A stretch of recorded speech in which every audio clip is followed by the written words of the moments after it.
Hey guys, welcome back, or welcome for the first time. If you somehow wandered in here looking for something soothing to play while you fall asleep, if you've already got your lights low, your blankets arranged just right, maybe your tea is still a little too hot to sip, perfect. You're exactly where you need to be. Tonight, we're not drifting through the grand battles or heroic songs of medieval knights. We're going to quietly, gently, pick apart a far less glamorous question. What actually happened to a knight's armor after he died? Because for all the stories about knights galloping into glory, almost no one talks about what came after. The armor, after all, didn't just vanish. It had a whole second life, sometimes noble, sometimes creepy, sometimes just sad. So, tuck in. Let's float back about 700 years to an age when steel gleamed, horses smelled terrible, and everyone's idea of hygiene was, I bathe yearly, whether I need it or not. Let's start with the basics. A full suit of plate armor was expensive. Like, you could buy a small village for that. Expensive. A good suit could take a master armorer weeks or even months to make. And that's before you even started decorating it with all those little gold filigrees and etchings that shouted, I'm rich. Please aim for the peasant next to me. Armor was a status symbol, as much as protection. It wasn't just metal, it was identity. And for that reason, a knight's armor rarely died with him. You didn't just toss something like that into a grave. That would be like burying a Lamborghini, because the driver had an accident. So when a knight fell in battle, the first question, after is he dead? Was usually, who's getting his armor? Let's imagine the scene. A muddy battlefield, somewhere in France. Arrows scattered like dead grasshoppers. The air thick with the smell of horses and iron and panic. Our knight, let's call him Sir Geoffrey, somewhere slightly unpronounceable, has just met his end. He's lying there in his shining plate armor, which, by the way, weighs around 25 to 30 kilograms, lighter than people think, but still not the kind of thing you want to wear to brunch. And nearby, the looting begins. Because, here's the blunt truth, armor was too valuable to leave behind. Before the body was even cold, other soldiers, servants, or even peasants might start prying at the clasps. Removing plate armor took time and skill. The buckles, straps, and rivets were all designed to be secure during combat. So, stripping a knight wasn't quick. Contemporary accounts talk about scavengers, with knives or daggers cutting through straps, or even breaking joints to get at the metal faster. It's not exactly bedtime material, but hey, we did say slightly dark. Now, not all looters were random. If the knight belonged to a noble family, his squires or men-at-arms were usually under strict orders to recover his armor, and ideally, his body too. It was a kind of medieval loyalty test. If you left your lord's body to rot, you were finished socially. Many families even sent messengers to the battlefield afterward, paying ransoms to retrieve both corpse and gear.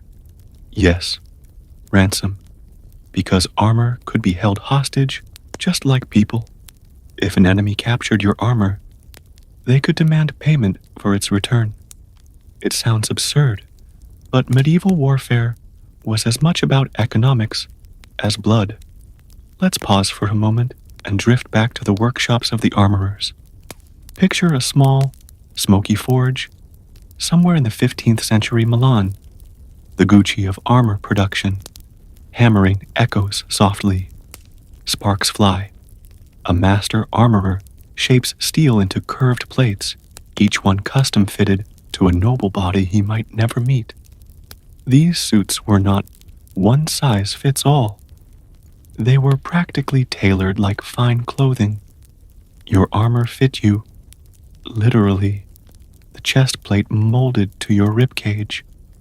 The arm pieces matched the length of your forearm. You might even have decorative flourishes specific to your family crest or initials. So, when you died, it wasn't like anyone could just pick up your armor and wear it comfortably. That's why, here's the twist. Most armor wasn't actually reused whole. Instead, it was recycled. Pieces were refitted, melted down, or stripped of their decorative elements. Think of it as medieval part salvage. A surviving helmet might end up repainted and given to a younger cousin. A damaged breastplate might be hammered out, reshaped, and resold to someone with similar build. And the really fancy bits, the engraved panels or gilded rivets, could be reused as decoration on church memorials or tomb sculptures. Let's float over to another angle. What about knights who weren't killed in battle? Those who lived long enough to die quietly in bed, surrounded by relatives, and possibly regretting every joust they ever entered. In those cases, the armor often became a kind of family heirloom. It might be displayed in the Great Hall, hung over the fireplace, or placed beside the family crest. Over generations, it became less a tool and more a symbol, a dusty relic that said, "Remember when our ancestors were important?" But sometimes it went even further, into the world of funerary art. If you've ever visited an old cathedral or English church, you've probably seen an effigy, a carved stone knight lying flat, hands folded, wearing armor that looks a little too clean for someone who just died. Those effigies weren't random artistic choices. They were often sculpted based on the knight's real armor. Sometimes, the sculptor literally used the armor as a model, pressing clay molds against it to capture the right shape. The real thing might have been stored in the family crypt, or occasionally displayed right above it. And that brings us to the somewhat unsettling custom of funerary display armor. In the late Middle Ages and Renaissance, wealthy families loved putting armor in chapels and cathedrals as part of memorials. You'd see a full suit mounted near the tomb, sometimes even worn by a wooden mannequin. To modern eyes, it looks heroic, but it's really just decorative mourning. There's a particularly famous example in St. George's Chapel at Windsor Castle, the Garter Knight's stalls. Each knight had a little heraldic display with his banner, helmet, sword, and crest all hanging above his seat. When the knight died, those pieces stayed there permanently. So, in a weird way, armor became tomb decoration, part of the architecture of death. But not every story is so dignified. A lot of armor simply got sold off. Families in debt, especially minor nobles, would quietly liquidate their ancestral treasures. Armor fetched a good price, even second-hand. By the 16th century, as gunpowder weapons made heavy plate armor less useful, entire storerooms of armor were repurposed or melted down for cannon shot. It's both poetic and depressing. The steel that once protected knights, now firing from the weapons that made knights obsolete. And sometimes, it wasn't even war that ended your armor's career. It was fashion, because medieval warfare evolved like a very slow, very bloody runway show. In the early 1300s, armor was mostly chainmail, flexible, shiny, and terrible for the laundry. By the 1400s, everyone wanted full plate, because it made you look like a walking tin statue and screamed, "I can afford to not die immediately." Then came the Renaissance, when people started engraving and gilding everything, because subtlety was for peasants. So when you died, your armor might already be outdated. That meant your descendants often saw it as a relic, not equipment. And just like how no one wants to inherit your 2007 flip phone, they didn't necessarily want last decade's battle gear. Some armor was retrofitted to match new styles, like cutting new grooves or adding ornate etching. Other times, it was just taken apart and reworked into something completely different. Door hinges, church fixtures, even cooking pots. Because when you've got good steel, you don't waste it. Let's float briefly to one of the strangest posthumous fates of armor: tournament reuse. During the late medieval period, many tournaments used ceremonial armor, fancier, heavier, and more decorative than battle armor. When the owner died, these suits often stayed in the tournament hall, or were used for display at later events. Sometimes, they even got recycled into props for parades or royal pageants. Imagine your old battle suit being paraded around town 50 years after your death, repainted in someone else's colors, maybe holding a fake lance.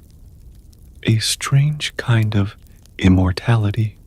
Now, you might be wondering, what about the famous knights? Did anyone keep their armor preserved like a museum piece? Actually, yes, but not as many as you'd think. One of the few surviving full suits that's definitely linked to a specific person is the armor of Henry VIII, kept at the Tower of London. You've probably seen it. The one with the slightly awkward codpiece that looks overly confident. Most of what's in modern museums, though, isn't actually from heroic knights. It's from royal collections, ceremonial armor, commissioned to look impressive, not to fight in. Battle-worn armor rarely survived in full. It was patched, resold, or simply recycled into anonymity. So, when you see a pristine, shining suit in a museum, remember, it probably didn't see a single battle. It just looked good, standing still. And that brings us to a subtle irony that medieval people would probably have found funny. Armor was made to make men look immortal, invincible. But in the end, it was the armor that outlived them. In cathedrals, castles, and museums, thousands of silent, empty suits still stand. Shoulders broad, visors down. No one inside, like metal ghosts. You can almost imagine them remembering the weight of a body, the heat of battle, the noise of hooves. But now they just wait.